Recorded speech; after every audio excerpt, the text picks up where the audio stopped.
अगर आप rotoscoping as a art लेते हो तो आपको इस आर्ट को समझने के लिए एनिमेशन प्रिंसिपल का बेसिक तो आना चाहिए।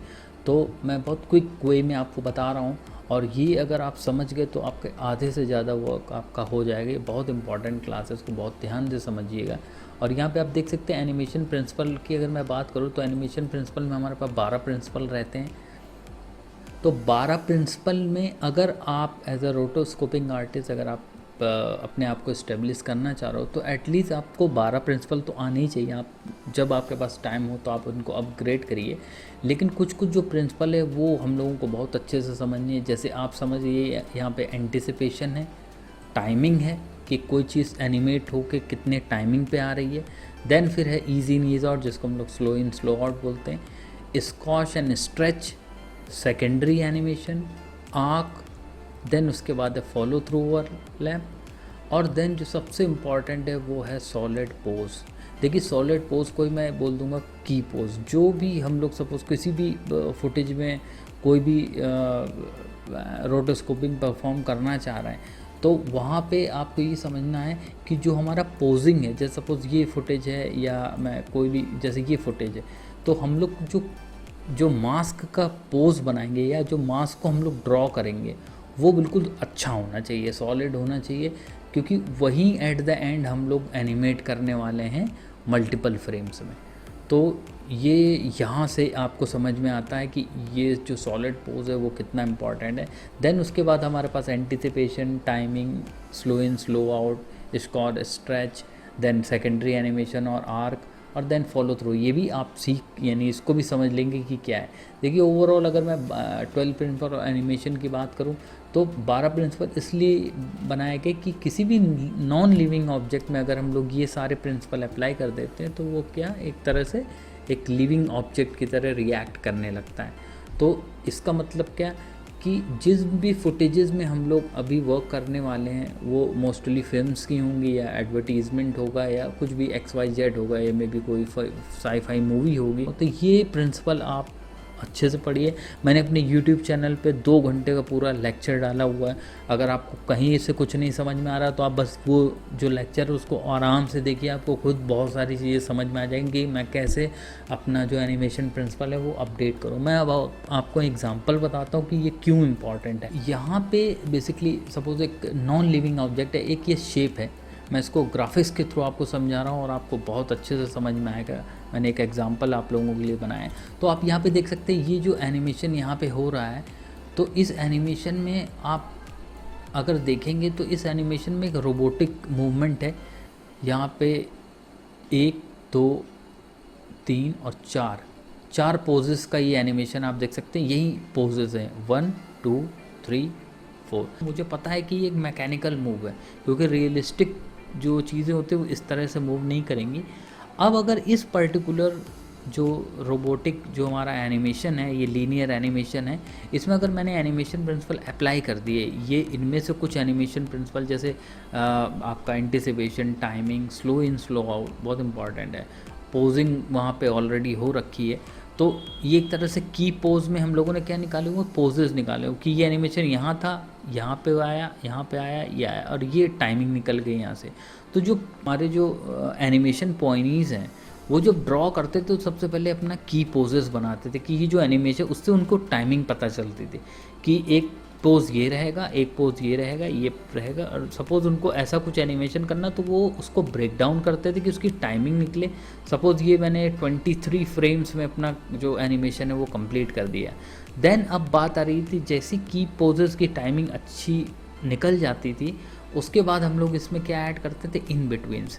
अब देखिए हमारे पास सॉफ्टवेयर्स हैं, हम लोग डायरेक्ट इन बिटवीन्स बना सकते हैं, लेकिन उन लोग इस चीज़ को ड्रॉ करते हैं। तो अब यही सेम चीज़ इसमें अगर मैंने एनिमेशन प्रिंसिपल अप्लाई कर दिया तो ये किस तरह से हमारा रिएक्ट करने लगेगा आप देख सकते हैं। जो एनिमेशन है उसमें एक रियलिज़म है, यानी वो लग रहा है कि हाँ ये कुछ, क्योंकि इसमें ये स्लो इन और स्लो आउट है, देन यहाँ पे फिर ये नीचे जाता है, तो ये एक एज अ कैरेक्टर की तरह एनिमेट कर रहा है और लग रहा है कि ये कुछ रियलिस्टिक मूवमेंट है। तो ये कैसे हुआ, पहले हम लोगों ने की पोजेस बनाए और देन उसके बाद हम लोगों ने क्या किया, अंदर ड्राइंग करी, इसको स्मूथ कर। अब ड्राइंग कैसे करी मैं आपको दिखाता हूँ। सपोज़ यहाँ पे तो सॉफ्टवेयर ने खुद इन बिटवीन्स बना के दे दिए, लेकिन पहले कैसे होता था ये चीज़। तो आप देख सकते हैं ये अगर आप समझ गए तो आपका आधे से ज़्यादा वर्क जो है वो हो जाएगा।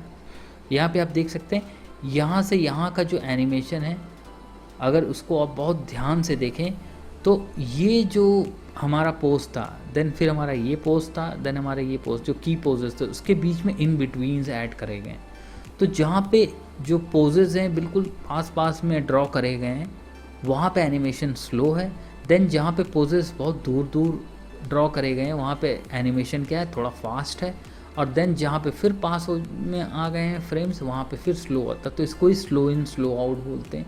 तो देखिए इस तरह से एक एक फ्रेम, पहले तो हम लोगों ने की पोज ड्रॉ कर लिए, देख रहे हैं, देन उसके बीच में हम लोगों ने क्या कर लिए, हम लोगों ने फ्रेम्स को ड्रॉ करा।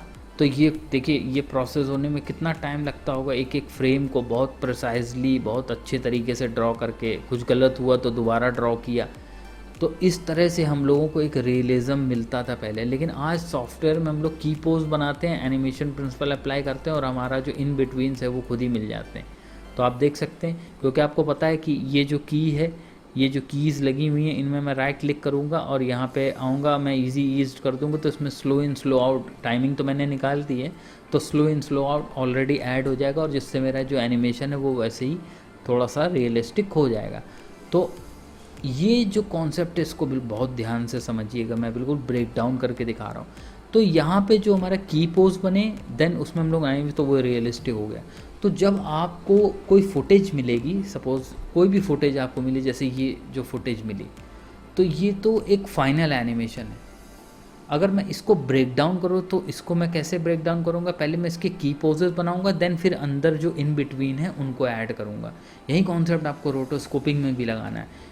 तो देखिए अगर आप पीछे से बेस से अपने आप को इम्प्रूव करते हो आते हो तो आपको एडवांस में कोई प्रॉब्लम नहीं होने वाली है। तो वही बेस मैं आपका मजबूत कर रहा हूँ ताकि आपको रोटोस्कोपिंग बिल्कुल मोनोटोनस ना लगे। तो आप देख सकते हैं ये एक एनिमेशन मुझे मिला, कैसे मिला, क्योंकि इसमें एनिमेशन प्रिंसिपल अप्लाई करे गए। तो जब आप फुटेजेस की बात करोगे तो देखिए ये की पोजेस थे, यहाँ पे देखिए ये की पोजेस थे जो कि लीनियर थे, और यहाँ पे हम लोगों ने एनिमेशन प्रिंसिपल अप्लाई कर दिया। अब बात आ रही है ये फुटेज आपको मिले और आपको इसमें रोटोस्कोपिंग परफॉर्म करनी है। तो अगर हम लोग इस पर्टिकुलर फुटेज में रोटोस्कोपिंग करें तो मैं एक फ्रेम यहाँ बनाऊँगा, ड्रॉ करूँगा, देन मैं देखूँगा दूसरा फ्रेम कहाँ बना, यहाँ पे, तीसरा यहाँ और चौथा यहाँ। 4 की लगेंगी और मेरा जो शेप है वो हम लोग क्या कर लेंगे, उसको हम लोग सब्सट्रैक्ट कर लेंगे। लेकिन अब जैसे ही हमारे पास इस तरह का आ गया तो आप देख सकते हो अब इसमें ऐसा नहीं हो सकता। क्यों? क्योंकि इसमें की पोजेस तो हैं लेकिन उसके बीच में क्या है, इन बिटवीन्स भी हैं। तो अगर हम लोग अपनी फुटेज को एनालाइज करके ये समझ ले कि इसके की पोजेस कहाँ हैं, तो इन बिटवीन्स तो हमारे मास्क में भी लग जाएगा, क्योंकि हम लोग एट द एंड जो हम लोग अपना रोटोस्कोपिंग का टास्क कर रहे हैं वो मैनुअल तो कर नहीं रहे, वो तो हम लोग सॉफ्टवेयर में ही कर रहे हैं। तो इसीलिए यहाँ पे आप देख सकते हैं ये की पोज है, देन जहाँ पे स्लो हुआ दूसरा की पोज ये हो गया, तीसरा की पोज ये हो गया, चौथा की पोज ये। तो सबसे पहले हम लोग ने की पोज ड्रॉ करा। अब हमने पहले और दूसरे में देखा कि कहाँ मेरे इन बिटवीन्स बन रहे हैं। तो क्या मुझे इतने इन बिटवीन्स की ज़रूरत है? शायद नहीं है, क्योंकि जो हमारा सॉफ्टवेयर है वो इन बिटवीन्स खुद बनाता है। तो आप सोचिए कि आपका जो एनिमेशन का टास्क है, रोटोस्कोपिंग का टास्क है, वो कितना इजी हो जाएगा अगर आपने ये कॉन्सेप्ट समझा। लेकिन अब प्रॉब्लम क्या होती है कि हमको इतनी इजी फुटेज हर बार नहीं मिलती है। सपोज़ मैं इसकी बात करूं तो ये क्या एक इजी फुटेज है, लेकिन हर बार हम लोग जैसे अगर मैं हैंड की बात करूं, ये मेरे लिए इससे थोड़ी सी कॉम्प्लिकेटेड फुटेज है क्योंकि इसमें बहुत सारा एनिमेशन हो रहा है, आप देखें तो। लेकिन आपको फुटेज कुछ भी मिले, आप जो अपना टास्क है वो बिल्कुल एक एनिमेटर की तरह सोचेंगे कि अगर एक एनिमेटर को इसको एनिमेट करने को दिया जाए कि आप इसको एक कार्टून, ये रियलिस्टिक मूवमेंट है, अब आप इसको एक 2D एनिमेशन बनाइए इस मूवमेंट का, तो रेफरेंस तो वो यहीं से लिया ना उसने। तो वो इसको किस तरह से बनाएगा, वो इसको ब्रेक करेगा, इसके की पोजेस बनाएगा, फिर इन बिटवीन ऐड करेगा, फिर टाइमिंग, की पोजेस में टाइमिंग निकल जाएगी, फिर एनिमेशन प्रिंसिपल धीरे धीरे अप्लाई करेगा और इस तरह का मोशन दे देगा। वही कॉन्सेप्ट हम लोग को यहाँ पे लगाना है। तो मे भी शायद आपको समझ में आ रहा हो कि मैं क्या बोलना चाह रहा हूँ। तो ये एक मूवमेंट आपको मिला। एक मूवमेंट ये भी है, आप देख सकते हैं। अब देखिए इस मूवमेंट में भी एनिमेशन प्रिंसिपल लगे हुए हैं, लेकिन ये मूवमेंट और ये मूवमेंट, इनमें डिफरेंस क्या है? एक मूवमेंट क्या है, स्लो है, टाइम ज़्यादा ले रहा है, और एक मूवमेंट काफ़ी फास्ट है। तो जब आप फुटेजेस पे काम करते हो तो मल्टीपल ऑब्जेक्ट्स रहते हैं।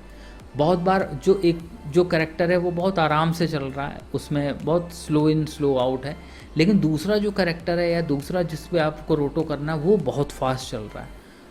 लेकिन एनिमेशन प्रिंसिपल तो इसमें भी लगे हुए हैं। तो आपको इनको इसीलिए ब्रेक डाउन करना है, क्योंकि अगर आप दोनों को एक साथ काम करोगे तो आपके लिए दोनों में वर्क करना थोड़ा सा कॉम्प्लिकेटेड हो जाता है।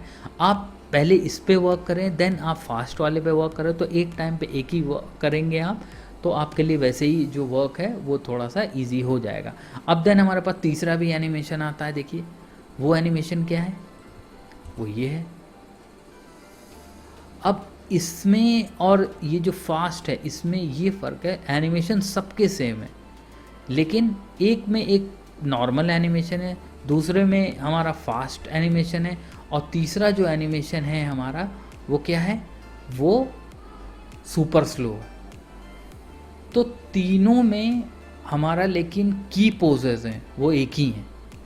सिर्फ हमको अपनी टाइमिंग को समझना है और जो हमारा मास्क होगा वो किस तरह से वर्क करेगा। देखिए एट द एंड हम लोग को ट्रेसिंग करनी है, तो टाइमिंग पे तो हम लोग को कोई प्रॉब्लम नहीं, लेकिन जो की पोजेज हैं, अगर आप समझ गए कि मैं एक पोज यहाँ बनाऊँगा, सपोज ये सुपर स्लो जो हमारा शॉट है इसको आप देखें तो आप देख सकते हैं ये और स्लो जा रहा है। यहाँ थोड़ा सा वर्क हम लोगों को ज़्यादा करना पड़ेगा इन कंपैरिजन टू दिस।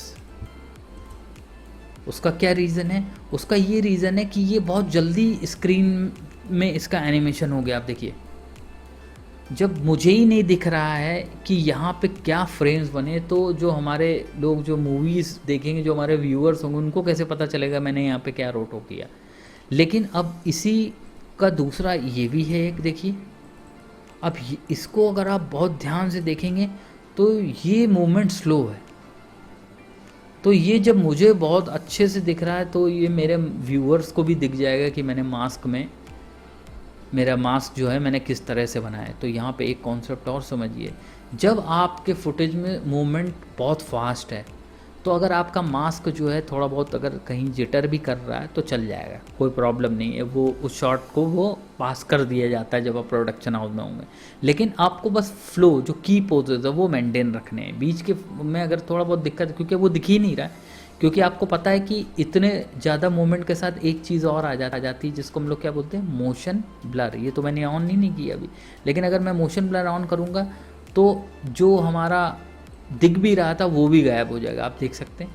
तो अगर मैं हल्का सा मास्क यहाँ पे अगर कुछ चेंजेस करता भी हूँ तो उसमें कोई प्रॉब्लम, बस क्या है ये मास्क का जो फ्लो है, देखिए यहाँ पे फ्लो मेंटेन है। आप अगर बॉन्डिंग मास्क को देखेंगे तो फ्लो मेंटेन है। इसका जो फ्लो है वो आपको बिल्कुल एग्जैक्ट रखना है। तो जब भी फास्ट शॉट पे आप वर्क करोगे तो आपको सिर्फ फ्लो पे ध्यान देना है, ठीक है। थोड़ा बहुत पॉइंट्स अगर बीच में कहीं आपने इधर उधर कर भी दी गए तो उतना फास्ट है वो तो वैसे भी नहीं दिखने वाला है। लेकिन जैसे ही स्लो शॉट होता है और आपने कुछ ऐसा किया है जो आप आराम से देख सकते हो, तो फिर वो आपका व्यूअर भी देख सकता है। शॉट के अप्रूवल के लिए थोड़ा सा टाइम लग सकता है अगर आपने कुछ भी यहाँ पे ऐसा किया जिसमें मास्क जो है वो थोड़ा बहुत जिटर आ रहा है। तो यहाँ से दो कॉन्सेप्ट को समझिए, जब आपका मूवमेंट फास्ट है तो आपके लिए थोड़ी सी दिक्कतें कम हैं, लेकिन जब आपका मूवमेंट जो है वो स्लो है तो आपको और ज़्यादा प्रिसाइज काम करना पड़ेगा, क्योंकि जो चीज़ आप देख सकते हो वो कोई भी देख सकता है। तो हम लोगों को प्रोडक्शन हाउस में या हम लोग को रोटोस्कोपिंग को इस तरह से समझना है कि जो भी हम लोग वर्क कर रहे हैं, सपोज ये लिजर्ड वाली जो फुटेज है आप देख सकते हैं, इसमें जो कैरेक्टर है उसका मूवमेंट उतना ज़्यादा नहीं है, बहुत स्लो मूवमेंट। और बहुत, मैं पूरी फुटेज को प्ले करके देखता हूँ, आप देख सकते हैं बहुत स्लो मूवमेंट है यहाँ पे। लेकिन ये जो स्लो मूवमेंट है तो ये मैं देख भी सकता हूँ। सपोज मैं इस फुटेज को स्टेबलाइज कर दूँ अगर, तो ये जो फुटेज है इसको मैं बहुत आराम से देख सकता हूँ कि इसमें क्या प्रॉब्लम है। ठीक है। तो ये थोड़ा सा कॉम्प्लिकेटेड होगा कि आप मास्क देख सकते हो कि उसमें जिटर आ रहा है कि नहीं जिटर आ रहा है, लेकिन अब जैसे ये हैंड की फुटेज है, अगर मैं इसको देखूं तो ये थोड़ा सा मूवमेंट यहाँ का बहुत ज़्यादा फास्ट है। थोड़ा बहुत अगर कहीं इस पर्टिकुलर एरिया में जिटर आ भी गया या कुछ मास्क में हल्का सा ऊपर नीचे हो गए तो वो आपका जो है रीडू में नहीं आएगा, वो मैनेज हो जाएगा। बस आपको क्या मेंटेन रखना है, मैंने क्या बोला, फ्लो मेंटेन रख के चलना है। तो ये जो चीज़ थी मैंने इसलिए आपको बताया ताकि अब हम लोग जब फुटेज को एनालाइज करें तो हम लोग इस तरह से करें कि हम लोग को सबसे पहले की पोजेस पे ध्यान देना है कि मूवमेंट कैसा है, देन उसके बीच में हम लोगों को इन बिटवीन ऐड करने हैं। हम लोग को ये भी देखना है कि जो हमारा मूवमेंट है स्लो है या फास्ट है। अगर मूवमेंट बहुत फास्ट है तो उस पर हम लोग लास्ट में वर्क करें, जो हमारा स्लो है मूवमेंट उस पर हम लोग पहले अपना वर्क चालू करें, क्योंकि उसमें हम लोग को काम करना पड़ेगा। जो फास्ट मूवमेंट वाले शॉट होते हैं वो तब भी थोड़ा सा आपके लिए इजी रहेंगे करने के लिए, लेकिन जो आपके स्लो मूवमेंट वाले शॉट्स हैं वहाँ पे थोड़ा सा आपको प्रॉब्लम हो सकती है, तो वहाँ पे ऑब्जर्वेशन आपके काम आएगा। लेकिन अगर आप की पोजेस के कॉन्सेप्ट को लेके चलेंगे तो आपका वैसे ही जो आधे से ज़्यादा वर्क है वो आपका हो जाएगा।